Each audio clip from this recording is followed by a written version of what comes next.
what you'd call a low-rent thief. I have 2 cars and 1 house. I have a wife that I dearly miss and still wear my wedding ring.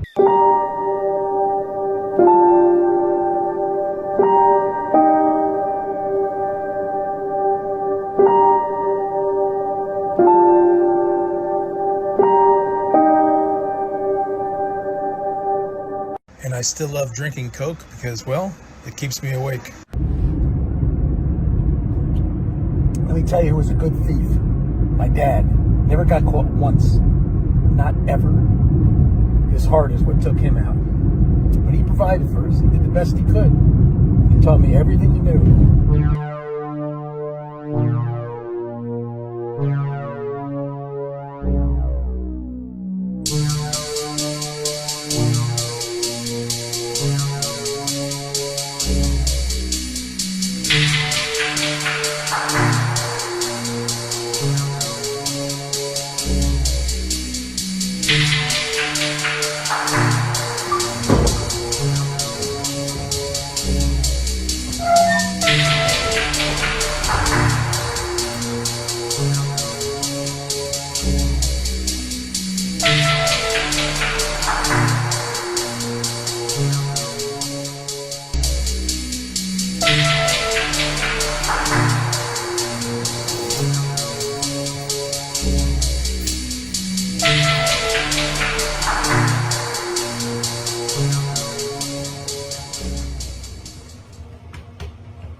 The more the client tells you, the more you're ready for the job.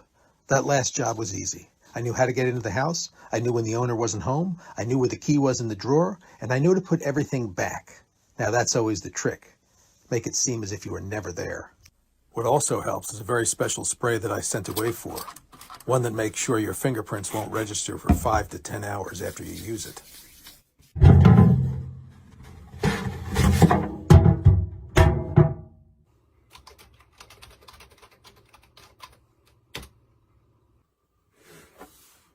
All the money is there.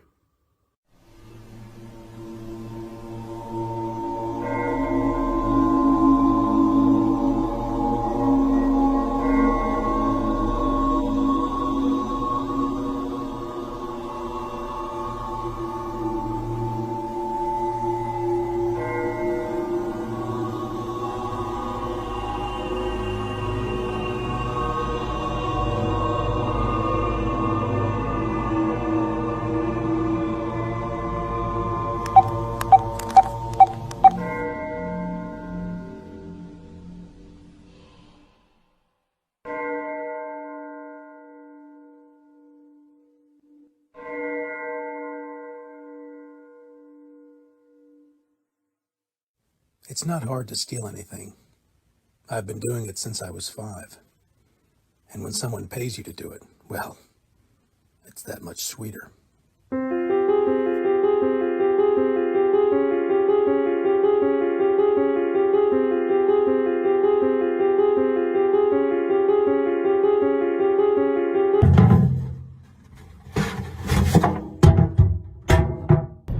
trick to being a thief is to live beyond your means, but not so much that someone would notice. And most importantly, don't trust your clients. I mean, these people are fucking paying you to steal. How honest can they be? There's a shot of you on the surveillance camera. All I have to do is say the word and you can go to jail for stealing that file. You think you're working with a fucking novice? I photocopied and put the file back, asshole. Oh, I dismantled the other security camera. Wait a minute. The one that was in the actual room. Fuck. I've also been working there for the last 2 weeks, so it's not going to be mysterious. Anyone seeing me on a surveillance camera. I want my money back, the account, with an extra 25%.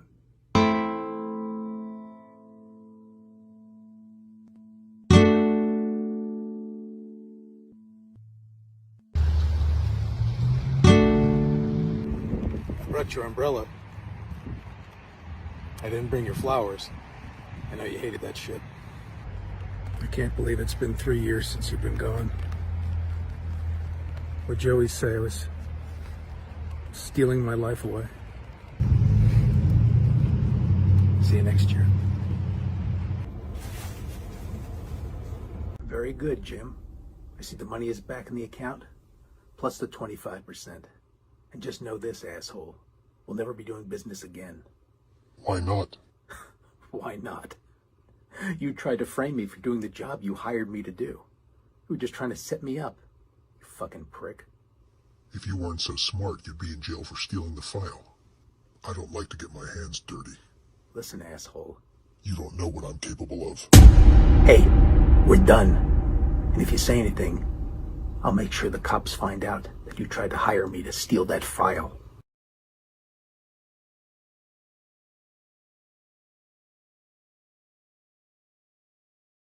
You have no idea what I'm capable of.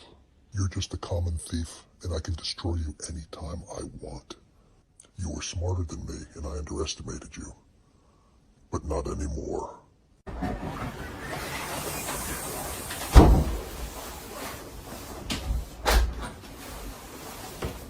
I used to get a charge out of this job. And then the thieves got more advanced, started hacking into people's bank accounts, stealing things they had no business stealing. It's strange to be a thief and sound like you have a code of ethics, but the kind of thief I was, it was simple things. Wallets, files, things like that.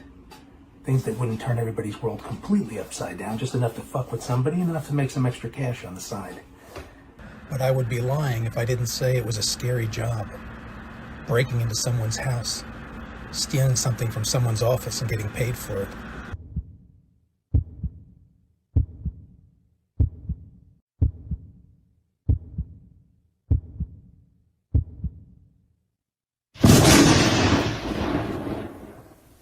Did you think I went away?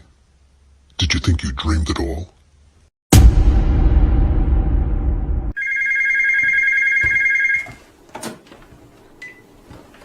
Yeah. Get your head out of your ass, Frank. What? That's why I pay you to vet my clients, okay? Hey, the guy with the necklace, great. Paid fine. This other guy, Jim, uses this damn voice modifier. Who the hell does he think he is, the killer from Scream? Holy shit. I thought we knew him, okay? I thought you knew him. This is how this works.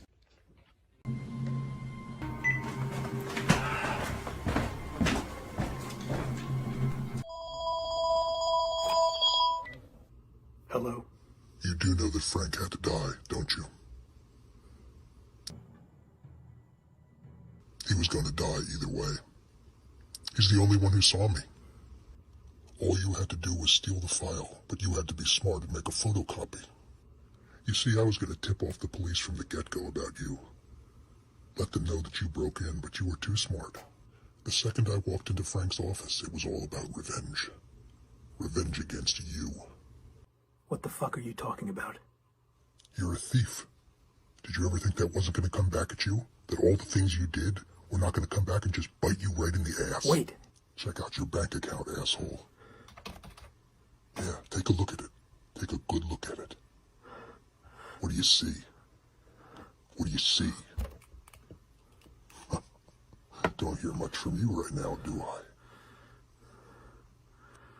What do I have to do to get the money back?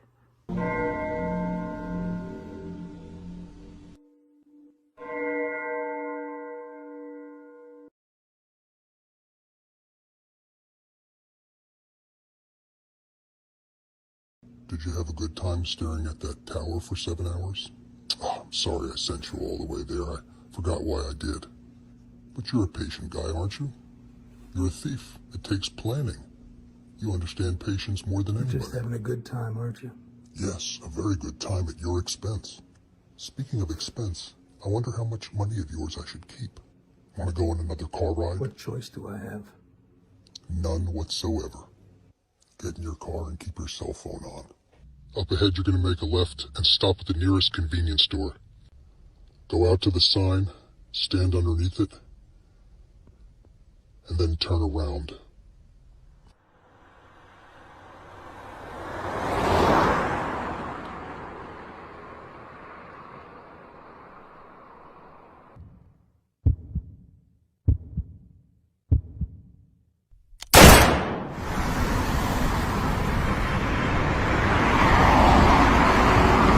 You could have killed me, but you wanted me to see you.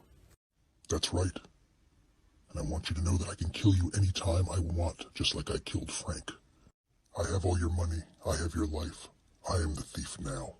I'm the voice in your head. I'm the one making you repent. You pointed that gun at me in the parking lot and smiled. You gave me a chance to move out of the way of that shot. What fun would it be to kill you? It would be too easy. I want you to know that I can be anywhere, anytime. I can't live like this. I'm 50 years old. That almost killed me today. You have the money? Keep the money. It's not worth my life. Well, maybe you've learned your lesson, and a little humility along the way, but I'll be watching. Bad things happen to all of us, and when they're not, they're waiting to. He took a big chunk of my money, but not all of it. Thank God I don't keep it all in the bank, but enough where it really hurt. I'd be selling the house and the extra car, and I'd be changing my name, and I'd be moving away. Basically, I would be starting over again at 50 years old.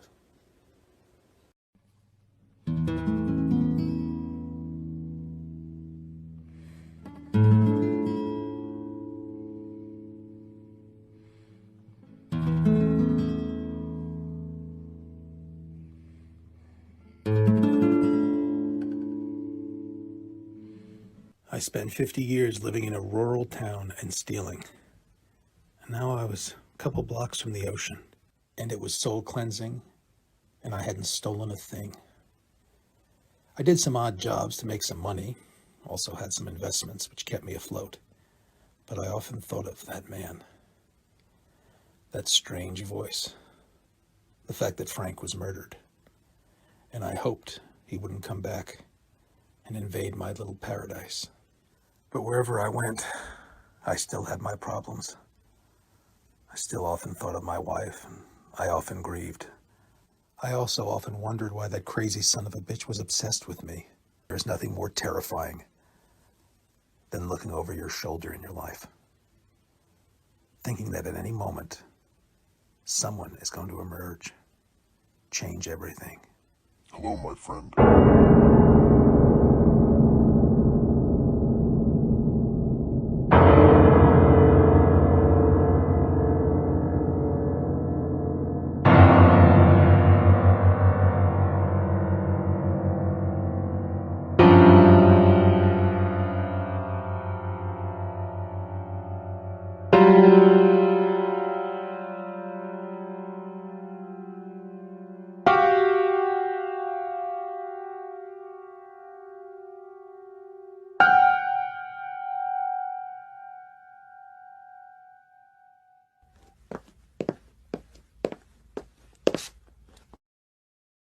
Remember me?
Thou shalt not steal is one of the 10 Commandments, but I never thought about that.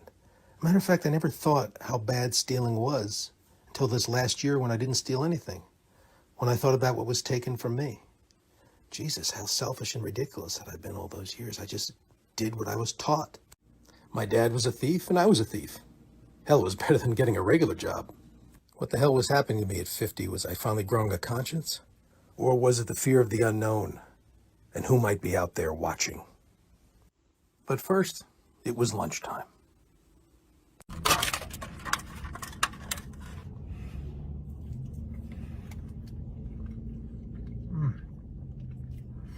Man, this is fucking good.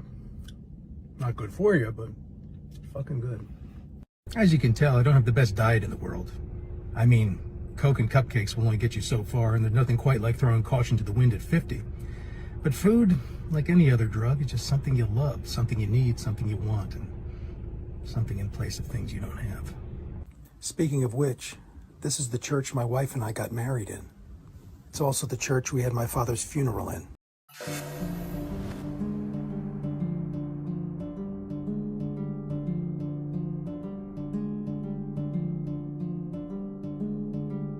Yes, I decided to take a drive away from the ocean and go down memory lane. This area here is where I was born, where I was raised. It was like a whole different world. In fact, the one thing I didn't want to show you is the fact that there are signs all over the place. Soon this area will all be condominiums. The older we get, the more our youth just seems like a dream. Like a story we were told once. That gets harder to remember the older we get. I also return here because it's one of my odd jobs. The old racetrack always needs a cameraman, and I'm more than happy to shoot the races for them. It's some good money, not that many hours, and I enjoy doing it. There's something freeing and beautiful about watching the horses run. Plus, it's a connection to my father, who used to always take me there as a kid.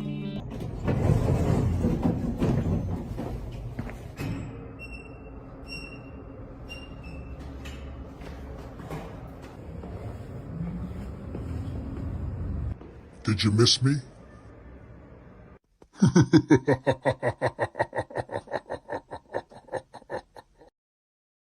Sometimes you have to escape from your thoughts, your fears, and your worries. And there's no better place than the movies.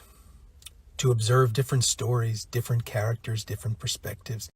It changes the way you look at life and your own problems. Even if it's just for a little while. You are never the same after watching a film. It always gives you a lot to chew on.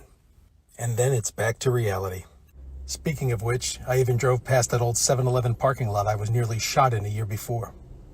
There's nothing like constant reminders of your mortality.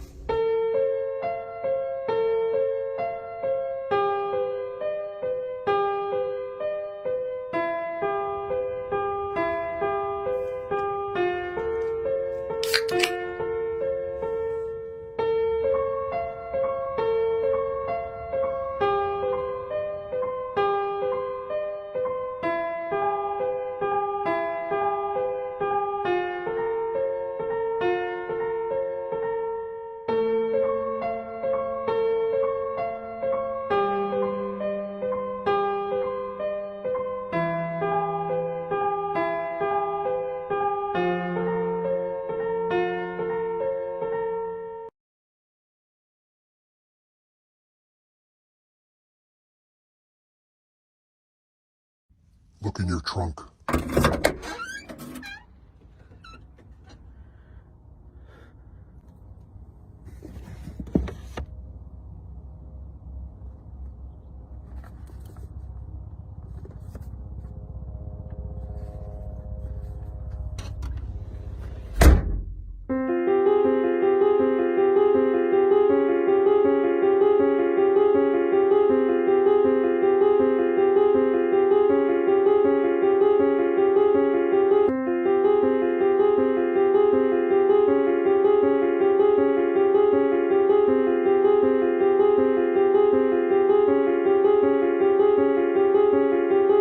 Your wife told me you were stealing your life away.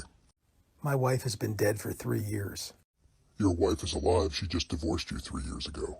Your friend Frank is dead. I know because I killed him with an old rifle I own.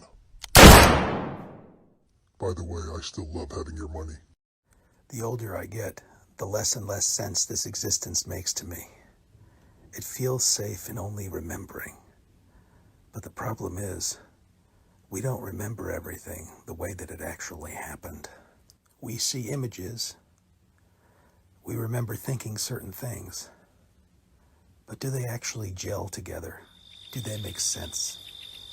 It was strange to find forwarded mail from my old address for over a year ago. But I found something, sent from Frank, right before he was killed. It was an address. An address. And I know whose it was. Frank was no dummy. He found out who the voice man was, and where he lived. And wouldn't you know it, the son of a bitch didn't even lock his front door. Should I have left it all alone? Hell no. I wanted my money back.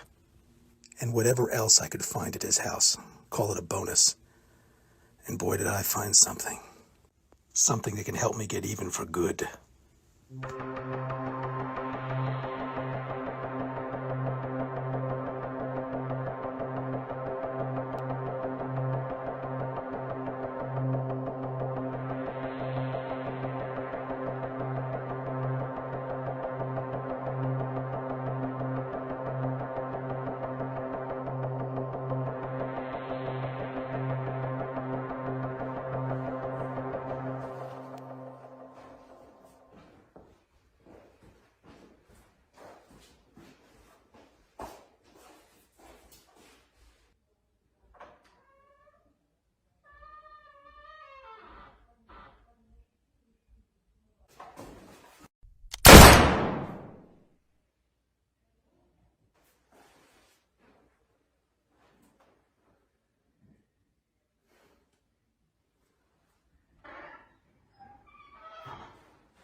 Please, don't kill me. You killed my man downstairs, okay? Let's just call it quits. The money, it's in the closet in the hall. Please don't kill me. Please don't. I never stole anything again. Except those two men's lives. Was all this real or imagined, or was I just stealing my life away?